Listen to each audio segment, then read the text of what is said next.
My name is Christopher. I have HSV2 down here, and I want to talk today about why I don't hate the girl that gave me herpes. And if you have any sort of traumatizing situation, or you feel like the person definitely knew and did it on purpose, or there was malicious intent behind your diagnosis, this video is not really going to be for you. I can sympathize with you in that situation, but personally for me, I have no trauma behind my diagnosis. I don't believe that they did this maliciously, and I honestly don't even believe that they knew they had herpes. This is the first reason why I don't hate the person. I know that the reality of the herpes situation on planet Earth is a mess. The testing is broken, and when I say this, it is a fact. Most people don't know their herpes status. And this is hilarious because not only do people not know that they have herpes, and they could, but people actually knowingly have herpes and don't even know they have it. Because people who get cold sores, when I tell them, oh, your cold sore is herpes, they're still oblivious to it.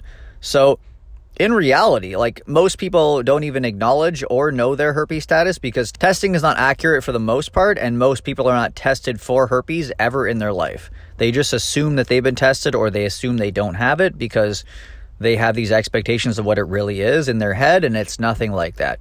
So that's the first reason. I don't hate the person that gave me herpes because I don't really know if they knew they had it. It's entirely possible they had their first outbreak when I met them. It's entirely possible they had no idea what herpes was, because the next point is this. I've seen through social media how uneducated, how misinformed, and how ignorant people from North America are.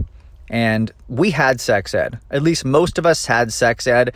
We also had, information potentially at our fingertips, or good sexual health, at least access to sexual health resources, or medical sexual health. You get the point. I could go get STI tested if I wanted to. I could go get resources somewhere. Some places in the rest of the world, imagine if they have no sex ed or access to good resources.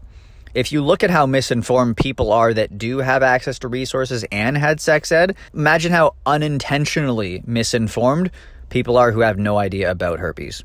So that's why. The next thing is that being mad doesn't actually do anything for me long term. There's a good quote that says holding on to resentment and anger is like drinking poison and expecting the other person to die. Or what is the other one I heard recently? Holding on to resentment and anger is like holding a hot piece of coal in your hand, expecting to throw it at someone, but never actually throwing it. And it makes a lot of sense because if you look at it objectively, I'm not going to unget herpes by being mad at this person. It's not going to make my life any easier. I've had a number of outbreaks, and I can only imagine if I held on to negative emotions for longer and longer and longer. I don't need any more stress. I don't need any more outbreaks. If you don't have any reason to be mad at your partner, just don't. Oftentimes it is going to be tough for you to kind of get over the idea that maybe they ruined your life.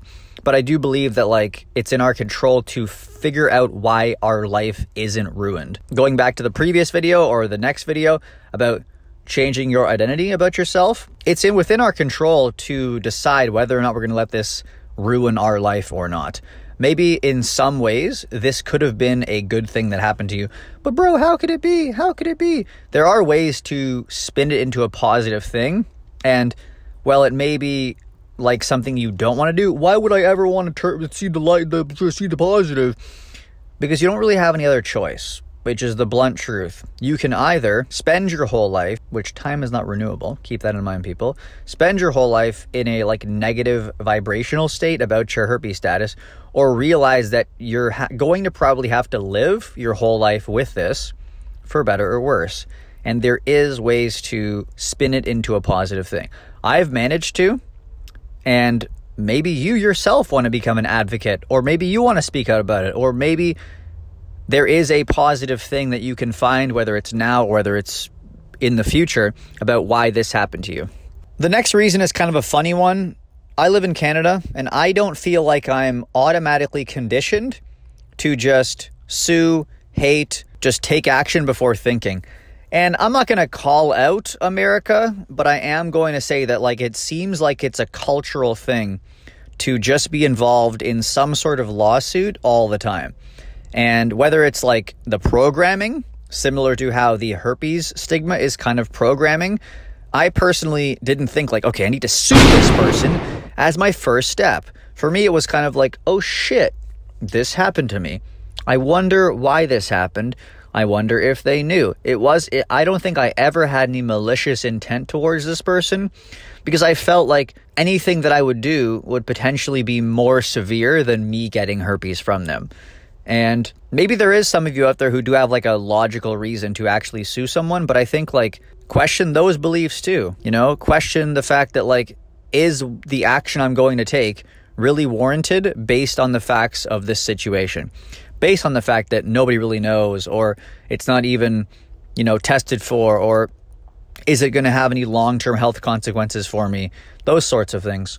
And the last reason is honestly this, and this is probably one of the most mature outlooks I have, or maybe it's one of the most naive ones, depending on how you want to look at it. Imagine you didn't know you had herpes. You're a girl, or a guy, or whatever you want to be. You gave me herpes in the situation that I got it, and you had no idea you had it. And now you find out that you have herpes. Would you like to deal with your diagnosis initially and have someone screaming at you, yelling at you, threatening you?